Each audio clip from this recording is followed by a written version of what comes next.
A widow's business partner bought out her shares in the dye works for $1 and let her keep an old leather sample case he assumed was worthless.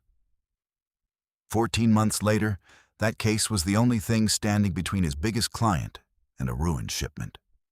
Eleanor Voss could tell you the exact shade of a river in October without looking at it, because she had spent 41 years matching that color from memory whenever a client wanted something the catalog called autumn slate, and she called privately Tulpehocken gray.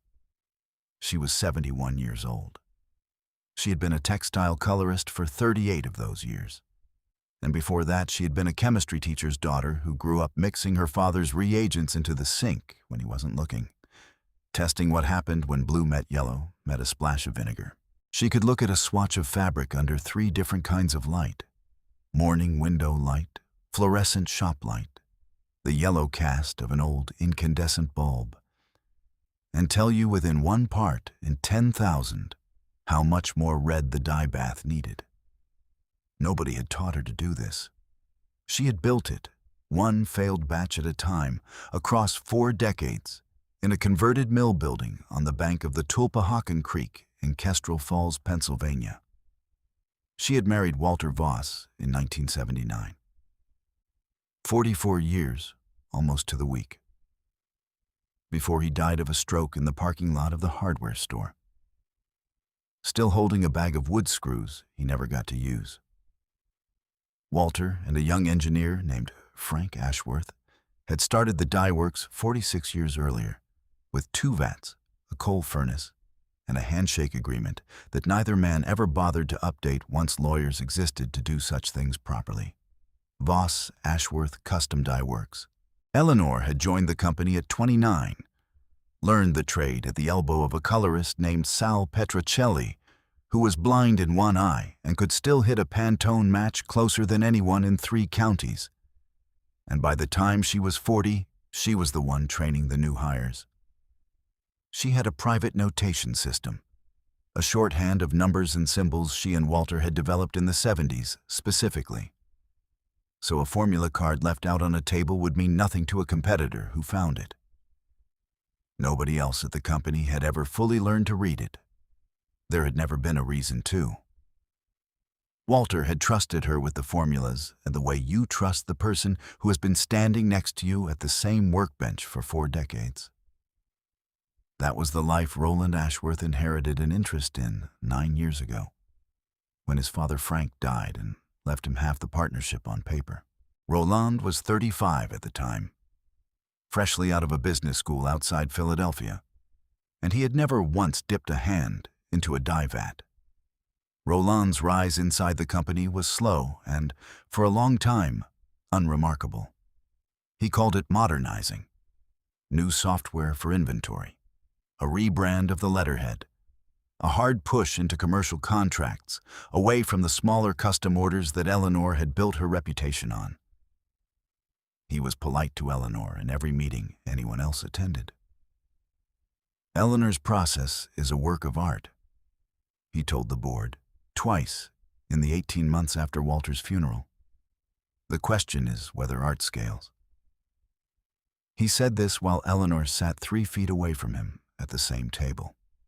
3 years after Walter died, Roland brought a folder to the small office at the back of the dye house, the one that still had Walter's reading glasses in the top drawer, because Eleanor had not been able to make herself clear them out. He set the folder on her desk, on top of a stack of formula cards for a denim run that was due out Friday. "I want to make this easy for you," Roland said. "You've done enough.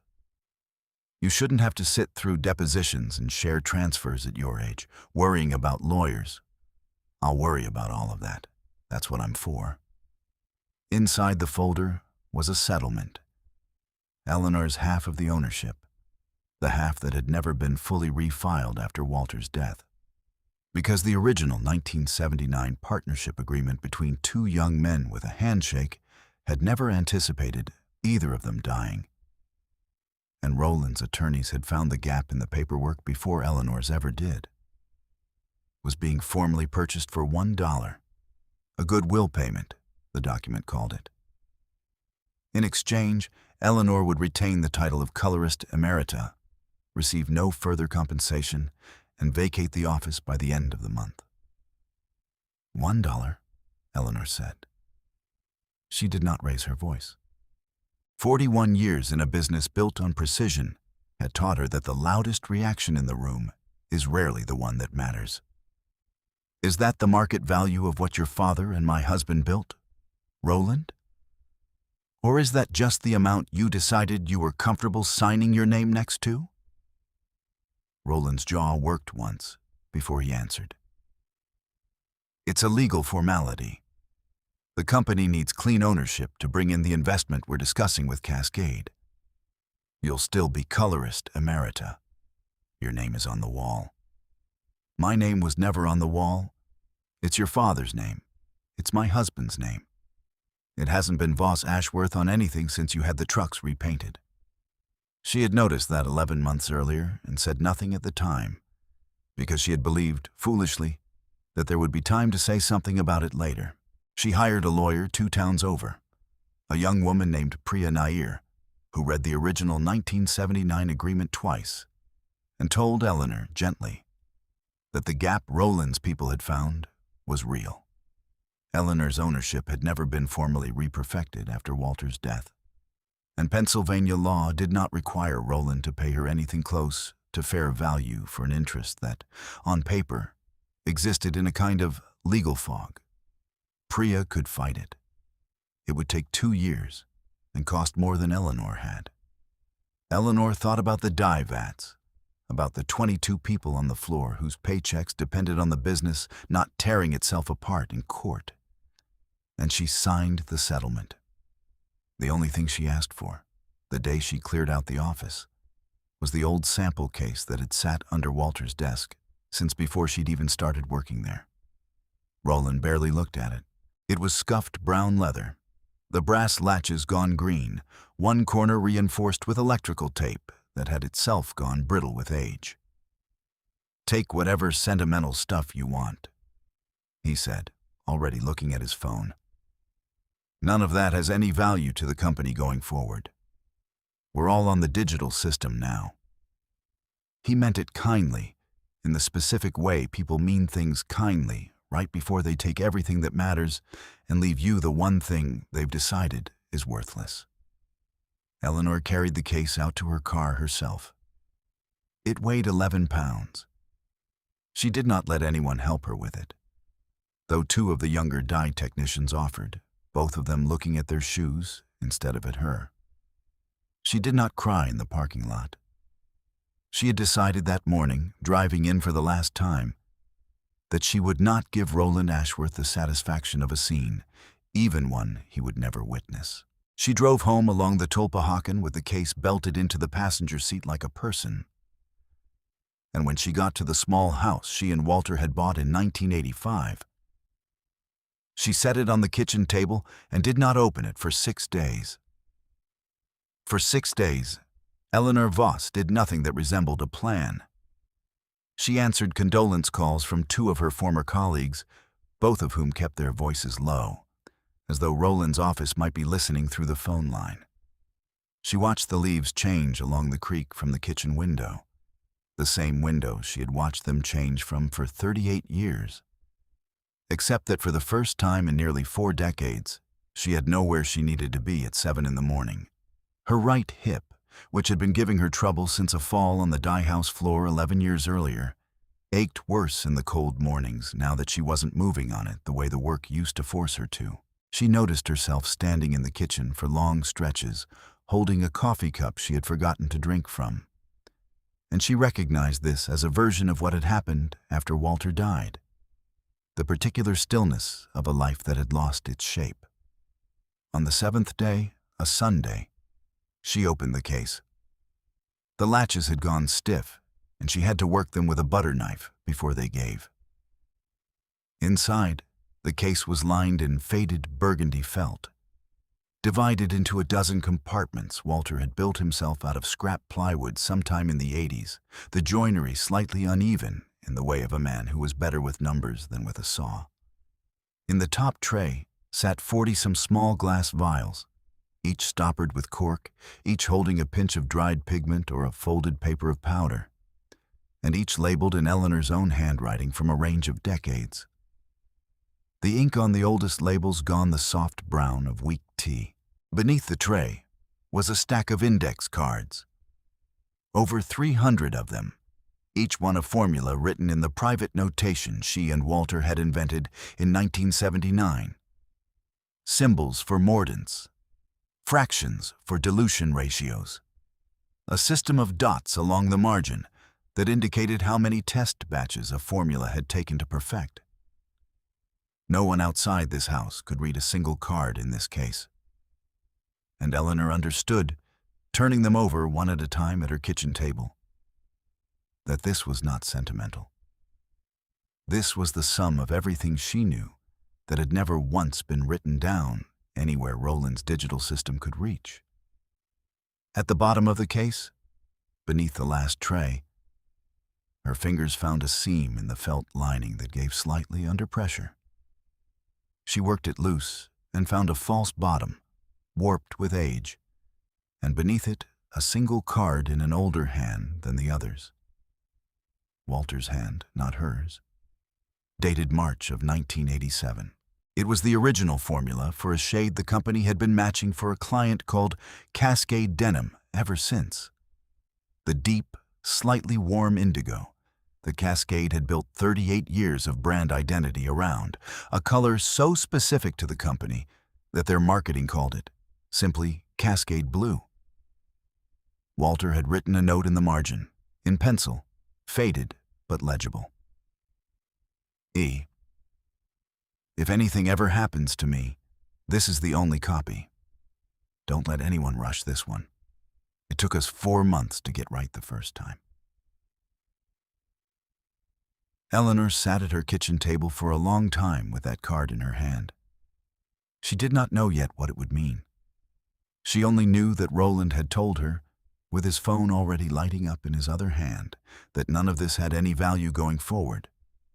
And she was beginning to suspect that he had never actually looked inside the case at all. The first person Eleanor called was not her son, who lived 4 hours away and had his own children to worry about. And it was not the lawyer, who had already done what she could. It was Dolores Kim. Dolores had worked the color-matching bench beside Eleanor for 22 years before retiring 6 years earlier. And the two of them had a friendship built less on conversation than on the specific intimacy of two people who had spent 2 decades correcting each other's dye baths without either one ever taking offense.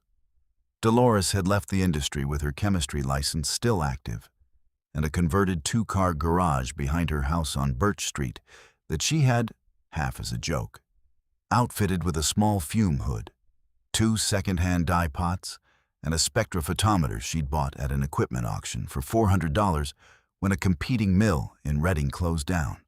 "I'm not doing anything with it," Dolores said, when Eleanor finally called her 8 days after signing the settlement and told her what was in the case.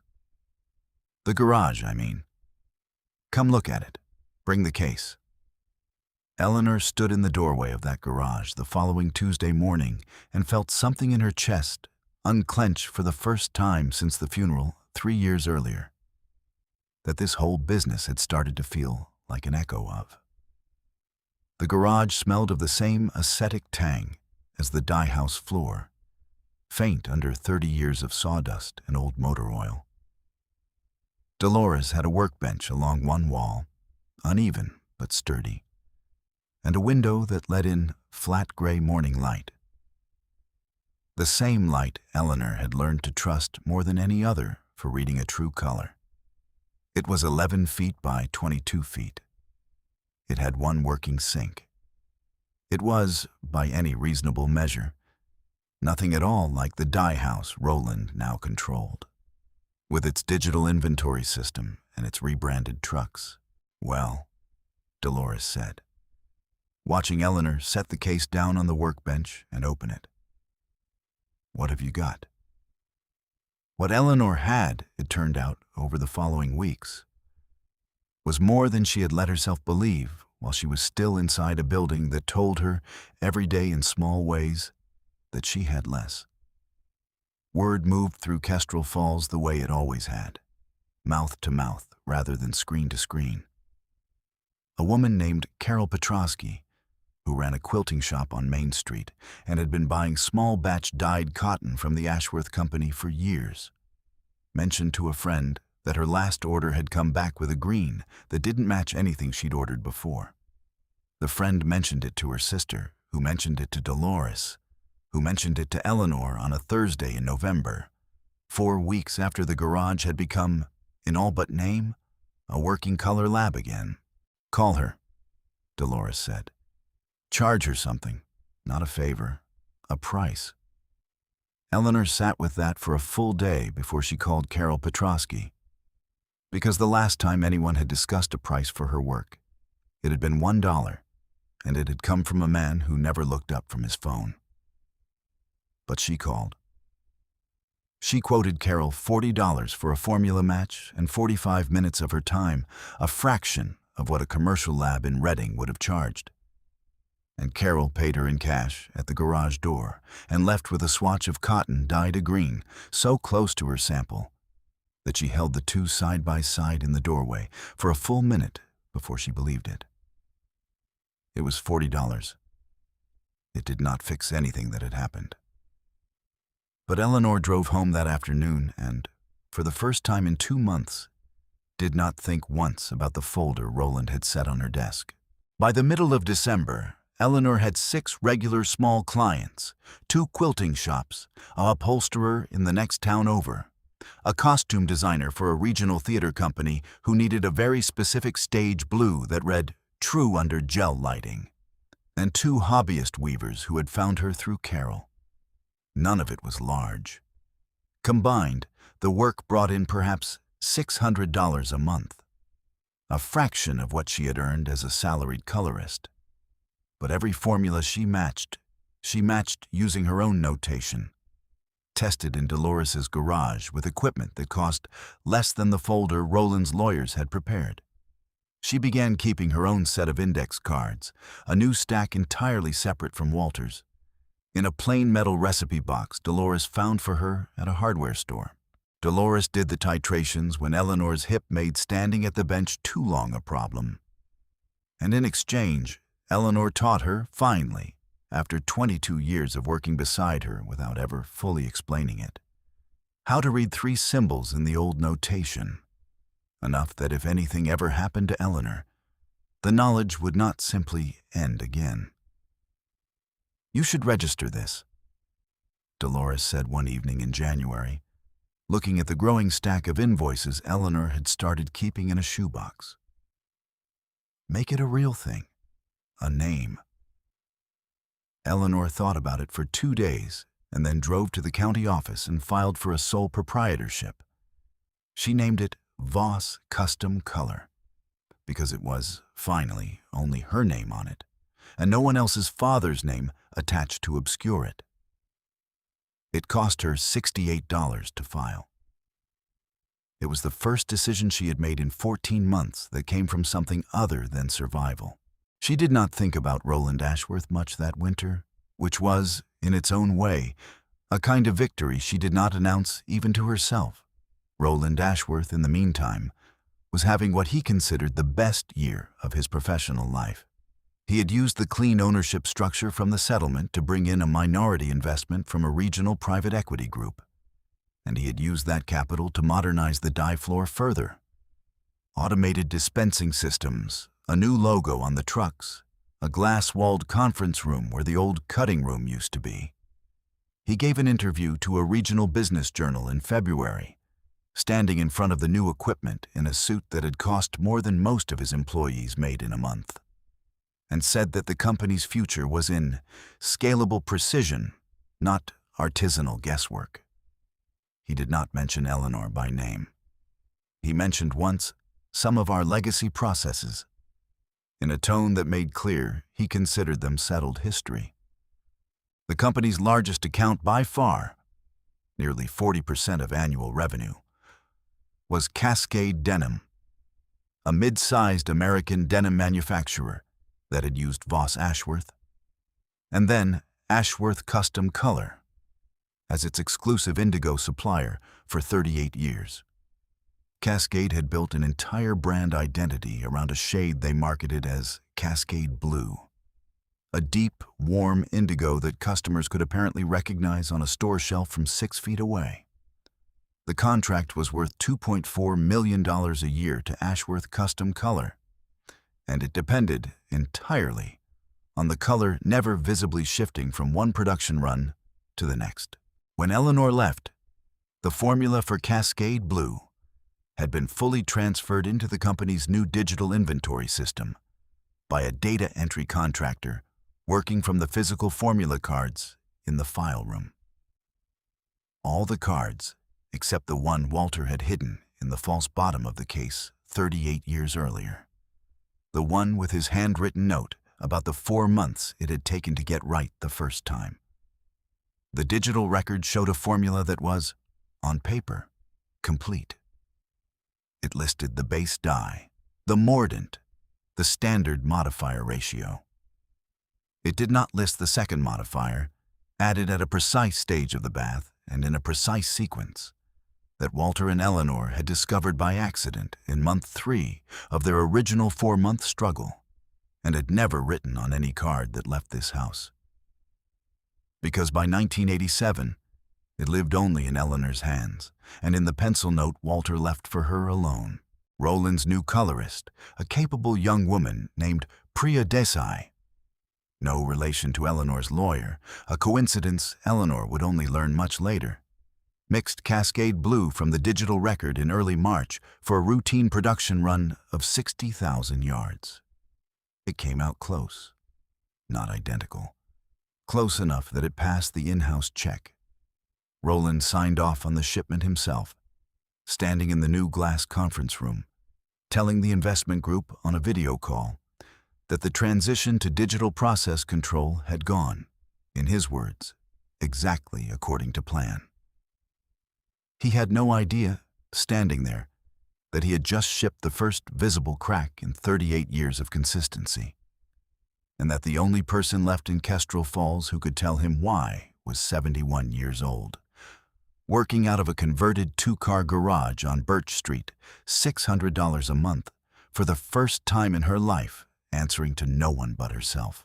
The first complaint came from a regional retailer in April, a mid-sized chain that carried Cascade denim in 11 states and had, for years, prided itself in its own marketing on stocking the true Cascade Blue, matched since day one.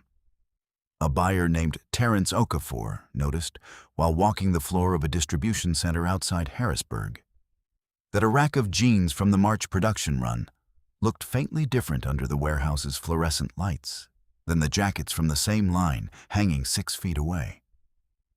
He held 2 pairs up side by side the way Carol Petrosky had held Eleanor's cotton swatch up in a doorway 5 months earlier. And he saw what Carol had seen. A difference so small that most people would never register it consciously, and yet unmistakable to anyone who had looked at that particular blue for years. Terrence sent a photograph and a formal quality complaint to Cascade Denim's headquarters in Ohio. Cascade's Quality Assurance Department pulled 90 yards of fabric from the flagged batch and ran it against archived reference swatches from the previous 11 years. The color had drifted by a margin that fell, technically, within the tolerance written into the supply contract, but only just. And Cascade's brand team, when they saw the comparison photos, did not care what the tolerance clause said. Cascade Blue was not a commodity color to them. It was the entire visual identity of a 140-store retail footprint. A quality manager named Renata Souza was assigned to investigate the discrepancy and report back within 30 days. None of this reached Eleanor directly. She was, that April, occupied with a problem of her own that felt, at the time, considerably larger to her than a shade discrepancy at a company she no longer worked for. Her business. She had started privately to think of Voss Custom Color as a business rather than a hobby that happened to bring in cash. had grown past what the garage's single fume hood could safely handle. She and Dolores were turning away small commercial orders they didn't have the ventilation capacity to run. And twice that spring, Eleanor had driven 90 minutes to a commercial lab in Allentown to borrow equipment for a single afternoon, paying by the hour for time on a spectrophotometer that Ashworth Custom Color owned 4 of and used, by Eleanor's estimate, at perhaps a third capacity. In May, Eleanor made her second decision that came from strength rather than survival. She used $1,100 of the business's own earnings, money she had made, formula by formula, client by client, over 6 months, to buy a second-hand fume hood from an auction of a closing dental lab 2 counties away. Dolores drove the box truck. Eleanor supervised the installation herself, standing on her bad hip for 4 hours while a contractor bolted the unit to the garage wall, correcting his measurements twice when he tried to mount the ductwork at an angle that would have restricted airflow across the workbench. "You could have just told him where you wanted it," Dolores said, watching Eleanor point at a stud in the wall with the precision of a surveyor. "I did tell him," Eleanor said, "the first 2 times." By June, Voss Custom Color had 14 regular clients and had begun, for the first time, turning a small profit after materials. $312 in May alone, a figure Eleanor recorded in a ledger with the same exactness she had once used to log dye bath temperatures. She had not spoken to anyone from Ashworth Custom Color in 8 months. She did not know that a woman named Renata Souza had, by the middle of June, traced the color discrepancy in Cascade's March shipment back through 3 levels of Ashworth's digital formula record and had begun asking, in a series of increasingly pointed emails to Roland's office, whether the company retained any of its original pre-digitization formula documentation. The paper cards, if any still existed, from before the 2023 conversion. Roland told her, in writing, that the transition to digital process control had been thorough and that Ashworth Custom Color stood fully behind the accuracy of its records. He believed this when he wrote it. He had never once, in 9 years with the company, sat down at a workbench and mixed a dye bath himself. The job that came to Eleanor in July was the kind she would once have called routine, back when routine meant something different than it did now. A historical society in Bethlehem, 40 minutes south, was restoring a set of 6 wool ceremonial banners from a defunct volunteer fire company, dated to 1911, and needed a replacement panel dyed to match fabric that had faded unevenly across 112 years of storage in a church attic. The society's contact, a retired archivist named Franklin Osei, brought Eleanor 3 fragments of the original wool, each one a slightly different shade of the same faded crimson, and asked whether it was even possible to produce something that would look right hanging next to material that old. Eleanor spent 4 days on it. She tested 7 trial baths before she found the combination, an old madder root formula she had learned from Sal Petrocelli 40 years earlier, modified with a tannin pre-treatment she and Walter had developed for a costume house client in 1994, applied in 3 stages rather than 1, so the color would settle unevenly across the fibers the way a century of light exposure had settled it unevenly across the original. She charged Franklin Osei $220 for the work, less than a tenth of what a specialty textile conservation lab in Philadelphia had quoted him. When he came to collect the finished panel, he held it against the oldest of his 3 fragments in the flat gray light of Dolores's garage window and did not say anything for almost a full minute. "How did you learn to do this?" he finally said. "The same way anyone learns anything that takes 40 years, Eleanor told him, slowly and mostly by getting it wrong first. Franklin Osei mentioned Eleanor's name a week later to a colleague at a regional textile trade association newsletter, who mentioned it in an email thread to a handful of subscribers about small, independent colorists doing conservation work in the region. It was a mailing list with perhaps 400 subscribers, most of them museum staff and hobbyists. Renata Souza was not on it. But the woman who ran the newsletter had, 20 years earlier, briefly worked the front desk at Voss Ashworth Custom Dye Works, and she recognized the name Voss immediately, and mentioned to her own network, almost as an aside, that Eleanor Voss, Walter's Eleanor, the one who used to do all the impossible matches, was apparently still working out of somebody's garage in Kestrel Falls. Renata Souza found this thread in early August, 3 weeks into an investigation that had otherwise gone nowhere. Ashworth Custom Colors' official position, repeated to her twice now in writing by Roland's office, was that the digital formula records were complete and that the March color variants had been an isolated calibration issue already corrected. Renata did not entirely believe this. The variants had, in fact, reappeared, smaller but present, in a second production run in June. One Roland had not disclosed to Cascade because the in-house tolerance check had again technically passed. Renata found the newsletter thread by searching, almost idly, for the words Voss and dye together.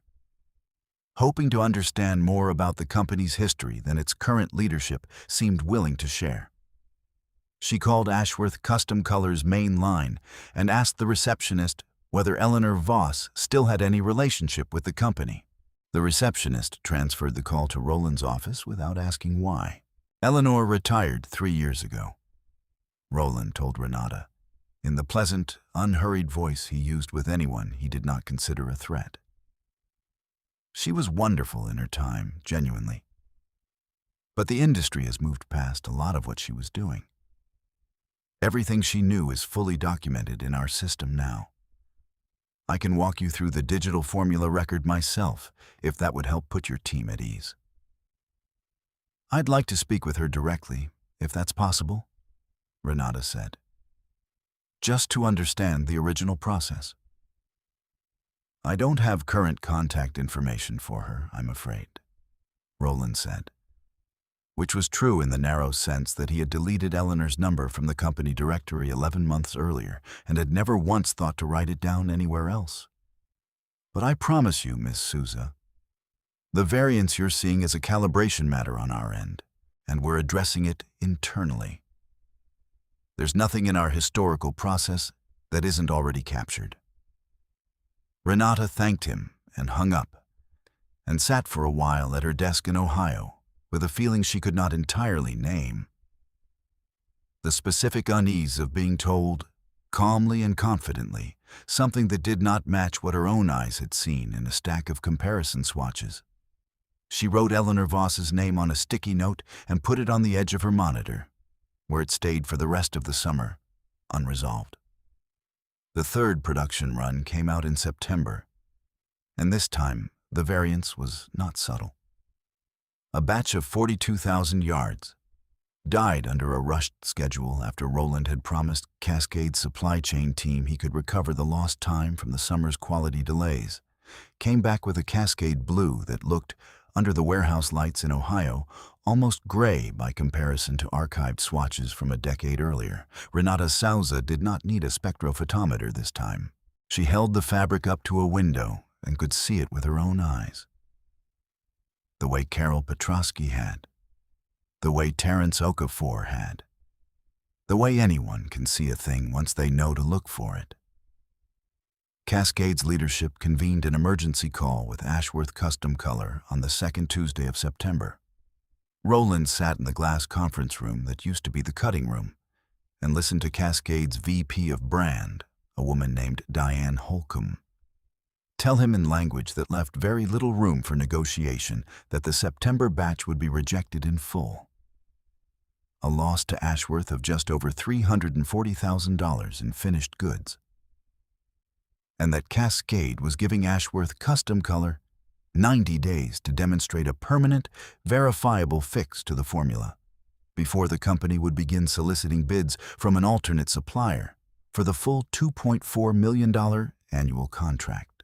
60 days, Diane Holcomb said, to show us Cascade Blue matched exactly the way it's been matched for 38 years. Not close, exactly. Roland told her they would have it resolved well within that window. He said this with the same unhurried confidence he had used with Renata Souza in August. The same confidence he had used with Eleanor across a settlement folder 2 years earlier. The confidence of a man who had never once, in 9 years, needed to know what he did not know. After the call ended, he asked Priya Desai to run the formula again from the digital record, exactly as written, twice more with 2 different technicians, to rule out human error. Both attempts came back with the same result.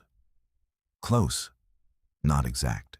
It did not occur to Roland, sitting alone in the glass conference room that evening with the September fabric samples spread across the table in front of him, to wonder what might be missing from a formula that had been transcribed by a data entry contractor from paper cards nobody currently at the company had actually watched get written.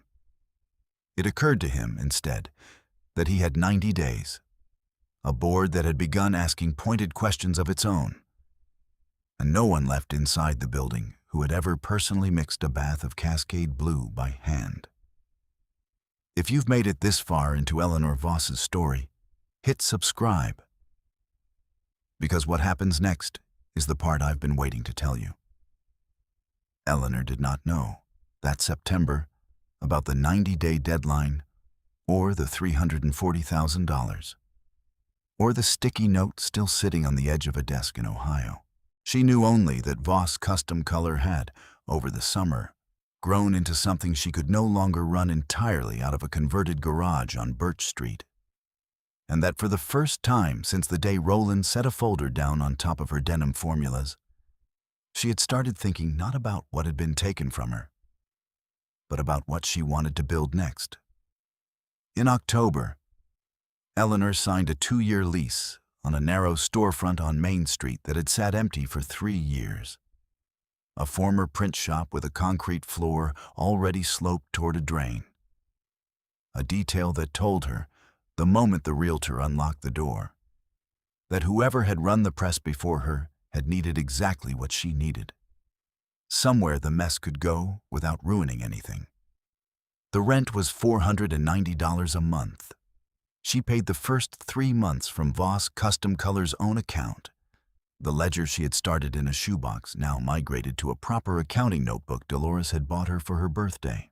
She hired her first employee in November, a 26-year-old colorist named Marisol Diaz, who had been laid off 8 months earlier when a commercial textile lab in Allentown closed its dye division, and who had spent those 8 months doing color consulting for craft stores at $11 an hour, while she waited for something in the industry to open up. Eleanor paid her $19 an hour to start, more than Eleanor herself had been earning per hour at Voss Custom Color 3 months earlier, and spent the better part of 2 weeks teaching her the private notation system. Not all of it, not yet, but enough that a second person besides Dolores could read a formula card and understand what it meant. "Your husband made this up," Marisol said, turning one of the oldest cards over in her hands, tracing the dots along the margin. "Just the 2 of you." "Just the 2 of us," Eleanor said. "It kept people from stealing our work for 40 years. I'd like it to keep doing that." Marisol was quick. Quicker than Eleanor had expected from someone who had spent 8 months matching craft store paint chips for $11 an hour. She learned to read a dye bath's color shift before it fully developed, the way Eleanor had learned it from Sal Petrocelli 40 years earlier. By watching the surface of the liquid rather than waiting for the swatch to dry. She learned, too, the parts of the trade that had nothing to do with chemistry. How to tell a client gently that what they were asking for wasn't achievable with the fabric they'd brought in. how to charge enough that the business could survive without charging so much that it stopped feeling like the neighborhood shop it was. By the end of the first month, Eleanor let her run a full commission alone for the first time, a simple Navy match for a boat canvas repair, and stood at the back of the room pretending to organize the vial shelf while she watched every step out of the corner of her eye. "You don't have to watch me," Marisol said without turning around. "I know," Eleanor said. "I'm watching because I want to, not because I need to." The commission that came in the second week of November was the kind that Eleanor would, 3 years earlier, have handed to a junior colorist without a second thought, and that she now recognized as exactly the kind of problem her whole career had built her to solve alone. A historic preservation trust in Allentown was restoring the interior of an 1891 opera house and needed to replicate the original burgundy velvet of the house curtains, a fabric that had not been manufactured in this exact weight and fiber blend since before either World War, using swatches so degraded by a century of stage lighting that the fabric had gone 3 distinct shades of brown-red across its own surface, lightest where the old spotlights had hit it hardest. Eleanor spent 6 days on it.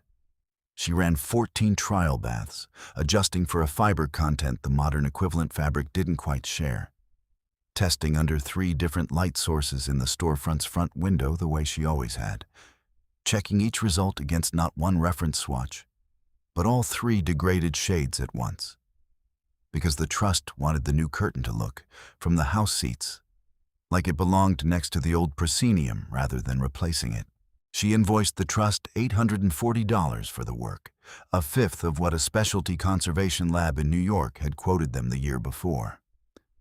And Marisol watched her hold the finished velvet up against the window light on the final afternoon, checking it one more time before she would let herself believe it was right.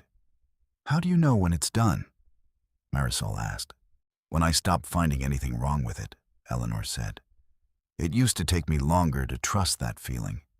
Now, I mostly just believe myself." Through the 3rd week of November, the storefront had settled into a rhythm Eleanor had not felt in her body since the years before Walter died. Up before 6, the front window light checked against a thermometer on the sill before she trusted any color reading, Marisol arriving at 8 with coffee for them both, the low hum of the fume hood running through the morning while Dolores came and went between her own retirement and whatever the shop needed that week. Eleanor's hips still ached on the cold mornings. She had started keeping a folding stool at the bench for the parts of the work that didn't require standing, a concession she would not have made 2 years earlier, when admitting a limitation at Ashworth Custom Color would have meant handing Roland one more reason to say the word legacy in a board meeting. A second commission came in that same week, smaller than the Opera House curtains, but harder in its own way. A family in Reading had found a scrap of their great-grandmother's wedding dress, water-damaged and yellowed, in a cedar chest, and wanted a christening gown made from new silk, dyed to match the exact ivory the fabric had faded to, not the white it had once been.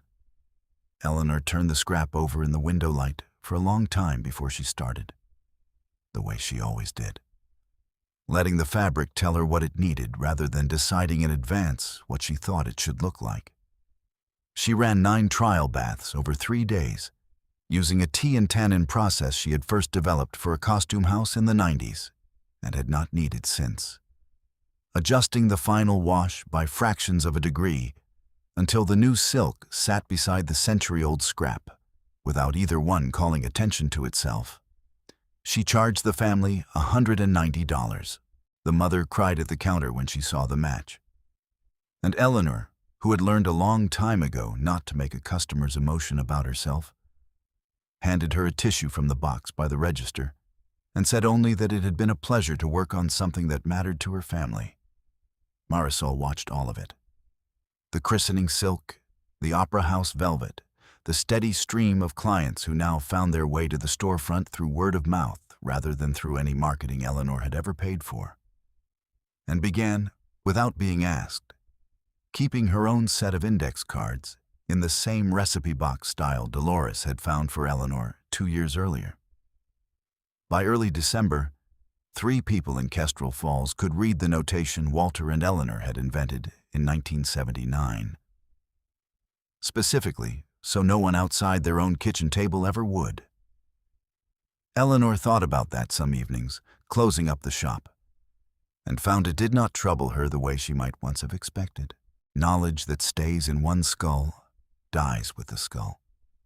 She had decided, somewhere in the last 2 years, that she would rather it lived on past her, even if that meant it was no longer only hers. The call from Renata Souza came on the first Tuesday of December, forwarded through the same regional trade newsletter that had, in August, first put Eleanor's name back into circulation. Renata had exhausted every channel inside Ashworth Custom Color by then. The 90-day deadline from Cascade was down to its final 2 weeks, and had finally sent a message to the newsletter's subscriber list asking, plainly, whether anyone in the region had historical experience with hand-matched natural indigo formulas from before industry-standard digitization.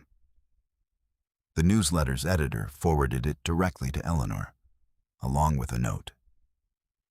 "This sounds like it might be about you, whether you want it to be or not." Eleanor called Renata back the following morning. She did not yet know the name Cascade Denim meant anything to her personally until Renata mentioned, almost in passing, that the client account in question had used the same supplier for 38 years. The exact number caught in Eleanor's chest before Renata finished the sentence, and asked whether Eleanor might be willing to look at some comparison swatches. The package arrived by courier 2 days later.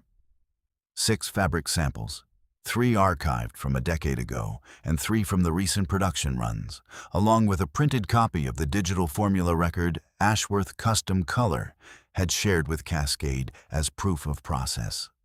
Eleanor laid all 6 swatches across her workbench under the flat gray light of the storefront's front window, and knew within 4 minutes what was wrong, because she had known it for 38 years.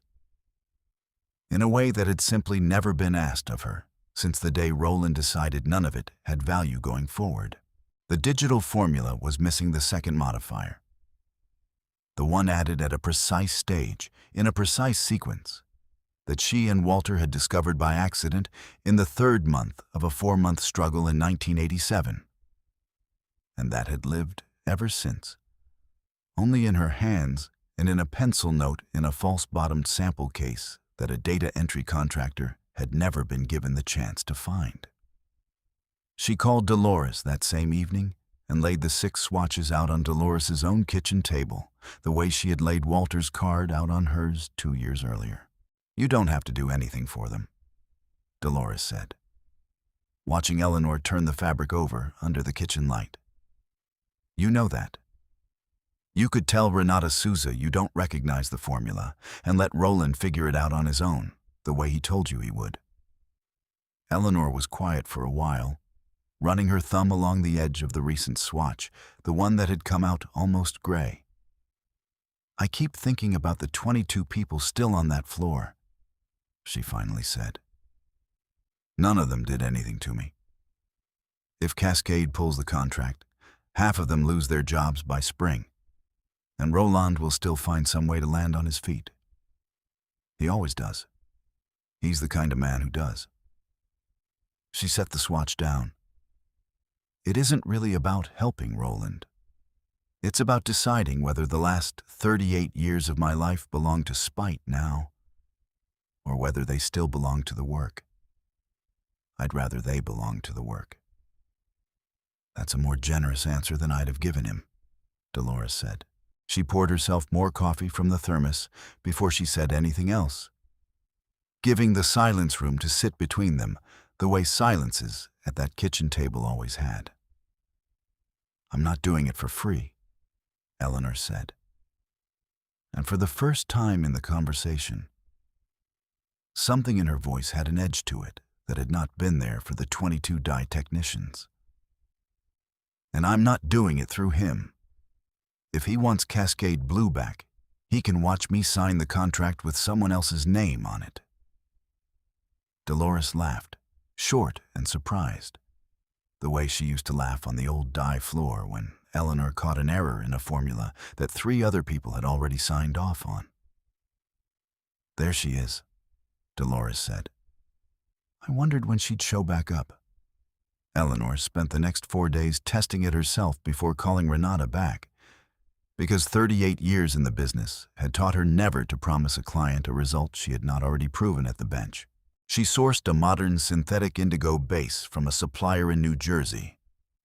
The natural indigo she and Walter had used in 1987 had gone essentially unavailable at commercial scale decades earlier, a fact that complicated the match more than she had expected on the first 2 attempts.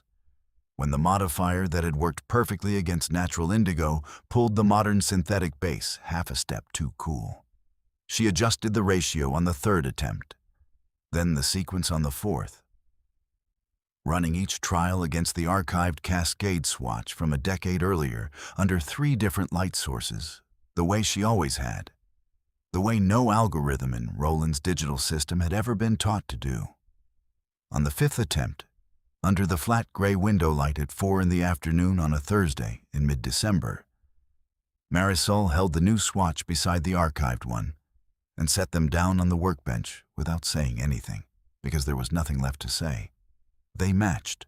Eleanor called Renata Souza back that evening and told her she had the corrected formula and that she was willing to license it, but only through a direct agreement between Cascade Denim and Voss Custom Color.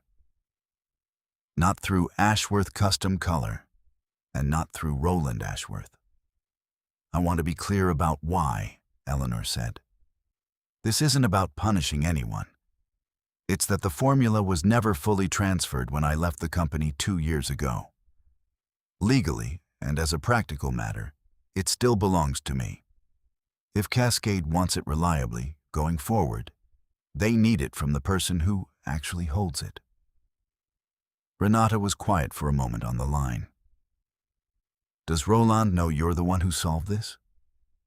"Not yet," Eleanor said, "but he's going to." Roland did not know any of this yet.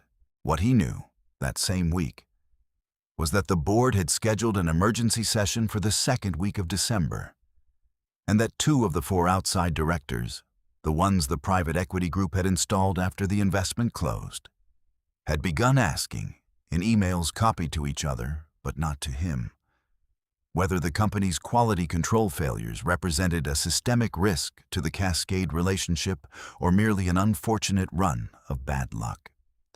Roland stood in front of them on a Thursday morning in the glass conference room and told them, with the same unhurried confidence he brought to every room he had ever stood in, that the issue was nearly resolved, that he had a team working around the clock on a corrected formulation, and that he expected full production to resume before the new year. He believed this when he said it.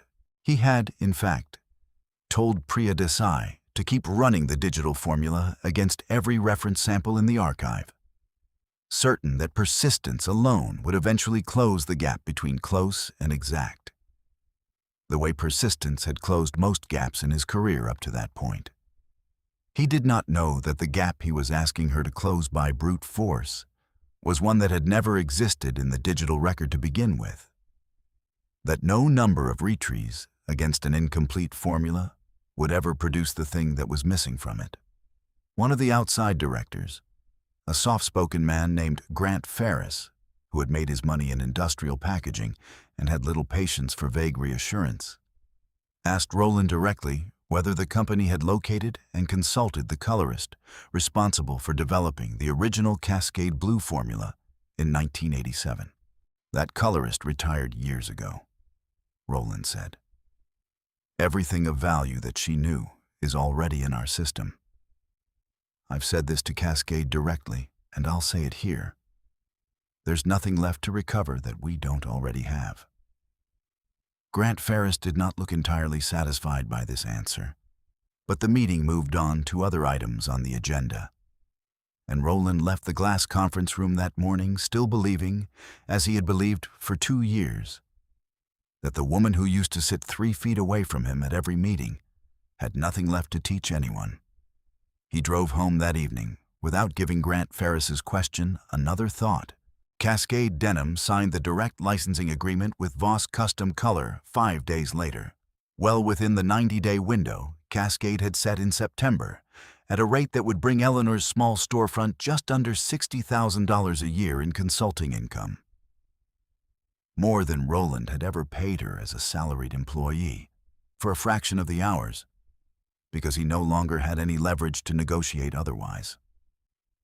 Diane Holcomb informed Roland of the arrangement in a 2-line email on a Friday afternoon, copying Cascade's legal department, stating simply that the color variance had been resolved through an independent formulator, and that Ashworth Custom Colors production would resume under a corrected process supplied by that formulator, effective immediately.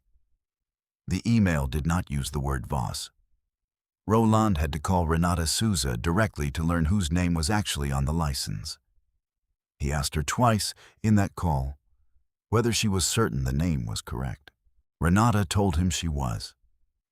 She told him, too, in a tone she had not planned to use, but did not regret afterward, that Eleanor Voss had solved in 5 trial batches what his own digital process had failed to solve in 3 production runs and 8 months, and that Cascade's legal department had already reviewed the formula's provenance and found no basis to dispute Eleanor's claim to it. Roland drove to Kestrel Falls the following Tuesday morning.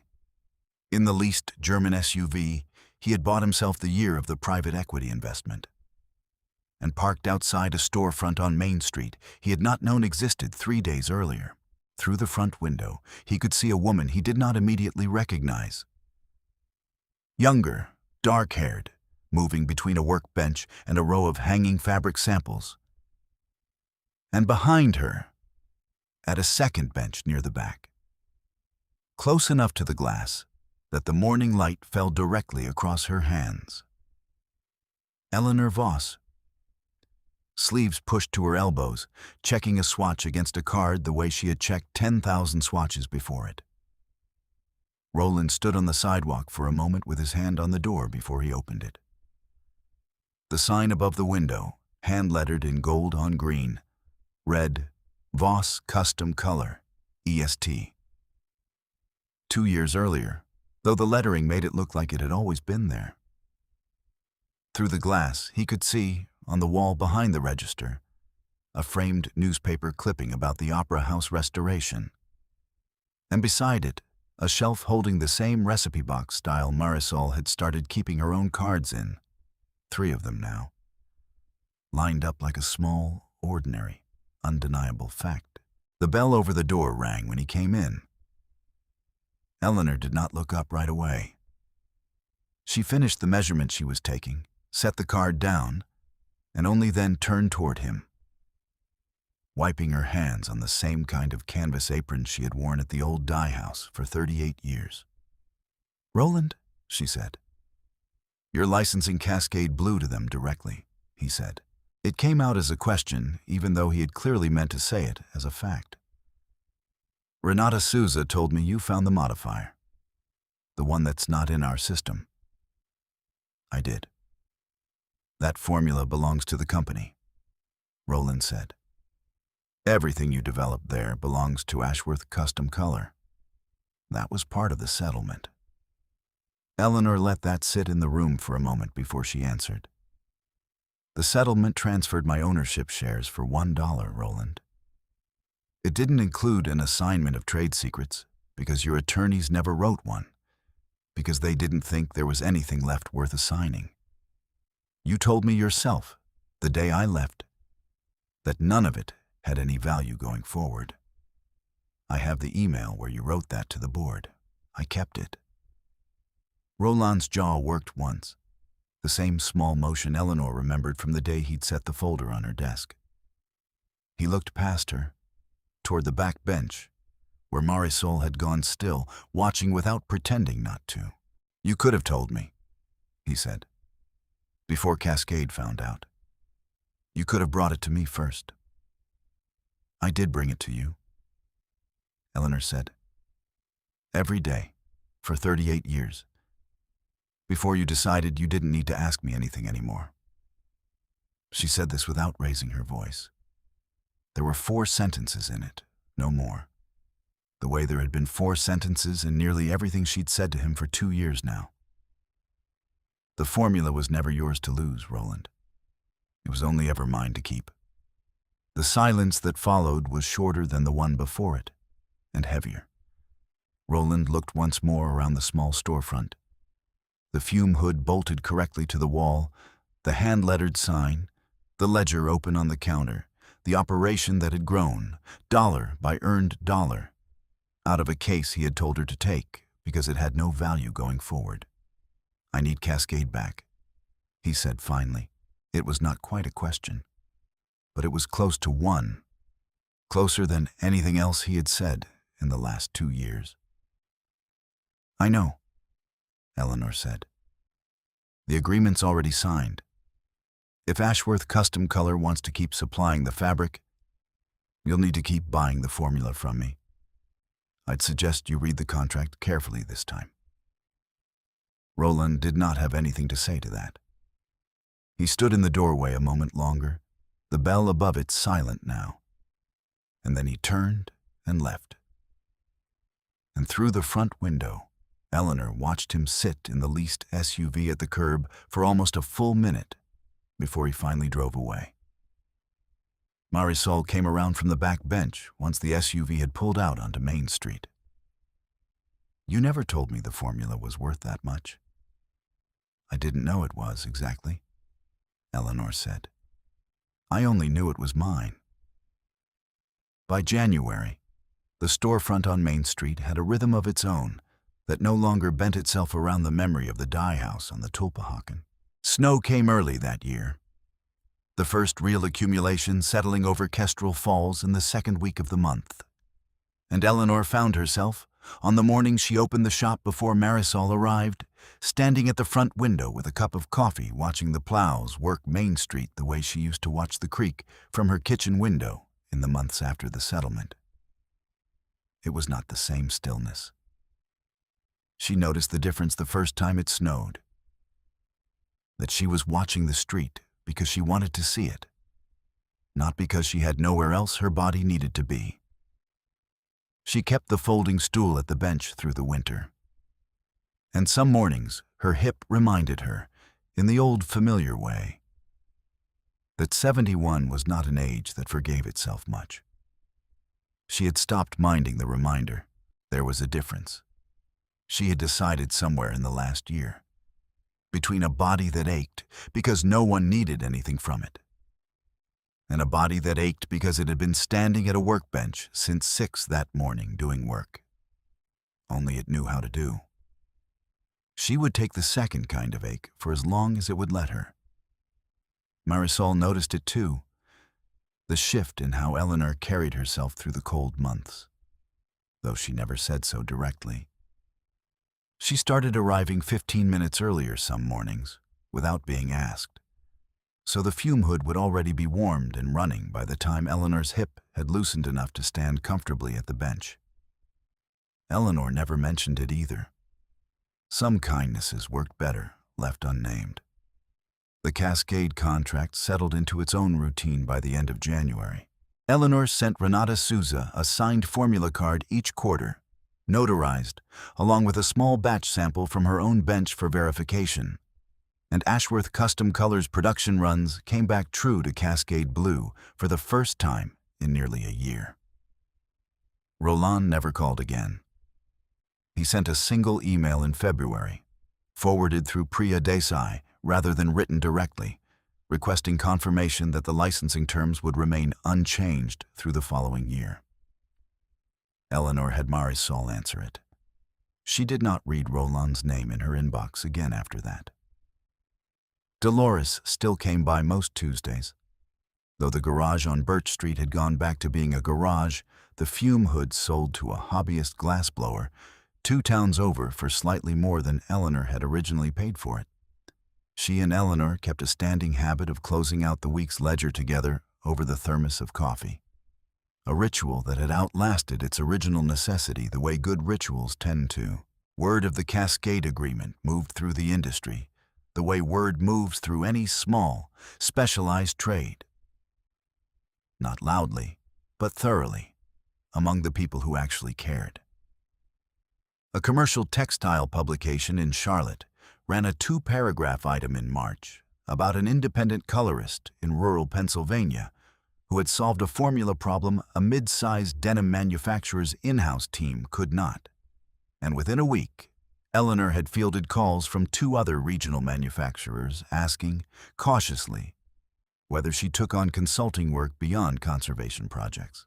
She said yes to one of them, a smaller heritage workwear brand outside Pittsburgh struggling to match a discontinued canvas duck they'd relied on for 30 years, and turned the other down, because Voss Custom Color was still, by design, 2 women and a folding stool. And Eleanor had learned the hard way what happens to a business when it grows faster than the person running it can still put her own hands on every part of it. The workwear brand's problem took her 3 weeks to solve properly, longer than the Cascade formula had, because the discontinued canvas itself had to be reverse-engineered almost as much as the color, a heavier weave than anything currently milled, requiring her to work with a small specialty weaver in North Carolina before she could even begin testing dye baths against the new fabric. She charged them $1,400 for the full consultation, more than she had charged for any single job since leaving Ashworth, and did not feel a moment's hesitation setting that number, because she had finally stopped measuring her own worth against the dollar Roland had once decided was fair. "You could hire a 3rd person," Marisol said, when Eleanor told her about turning the 2nd manufacturer down. "I could," Eleanor said. "I'm not going to yet. I spent 38 years watching a company get big enough that nobody who ran it knew how to mix a dye bath anymore. I'd like this one to stay small enough that it never forgets." On one of those Tuesdays in late February, after Marisol had gone home and Dolores had settled into the chair by the register with her thermos, Eleanor brought the old leather case out from the shelf behind the counter, where it had sat for 2 years now beside the newer metal recipe box. She set it on the workbench in the last of the daylight, coming through the front window, the same flat gray light she had trusted for 41 years, and opened the latches, which no longer stuck the way they had that first Sunday at her kitchen table, because she had oiled the hinges herself months ago, with a small brush and the same patience she gave everything else. The vials were still there, 40-some of them, catching the low sun along the top tray. The formula cards were still there, 300 of them and growing.